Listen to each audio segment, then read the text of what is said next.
نړیوال جام ته ور داخل کړی او 18 کلن ځوان مجیب بیا له دوی سره یو بل ملاتړی سپینر بالر هم لري. سلام او مینه دوستانو، په یوې بلې نوې او په زړه پورې ویډیو کې درته ښه راغلاست وایم. که مو زموږ د یوټیوب چینل نوی سبسکرایب کړی ضروري سبسکرایب او په خوا کې ورسره د بیل نشان ووهئ ترڅو زموږ د راتلونکو ویډیوګانو په باره کې خبر درکړل شي. مونږ هره ورځ تاسو ته د کرکټ تازه او نوې مطالب خپروو.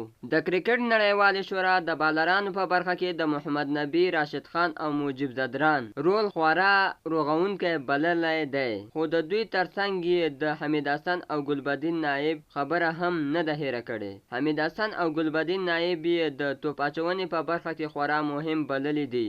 د کرکټ نړیواله شورا زیاتوي د حمید حسن د روغتیا سربیره د دولت زدران او آفتاب عالم شتون د انګلستان پر لوبغاړو او پیچونو د افغانستان د نیکمرغۍ نښه ده او کولی شي چې ډیر له جوش او مبارزې ډکه لوبه وکړي. د کرکټ نړیواله شورا د افغان لوبډلې د غوراوي کمیټې مشر خبرې راخیستې دي چې ویلي دي دوی نړیوال جام ته خورا مناسبه او ځواکمنه لوبډله اعلان کړې او له ټولو ځوانو وړتیاو او تجربو پکې غښتې دي. افغان لوبډله اوس مهال په افریقا کې په تمریناتو بوخته ده. لومړۍ لوبه د باران له امله بې نتیجې پای ته ورسېده او دوه لوبې افغانستان په خپلې بریا او د ګلبدین نایب پاکستاني افغان لوبډلې وګټلې. تر بلې ویډیو د الله په امان ښه وخت ولرئ.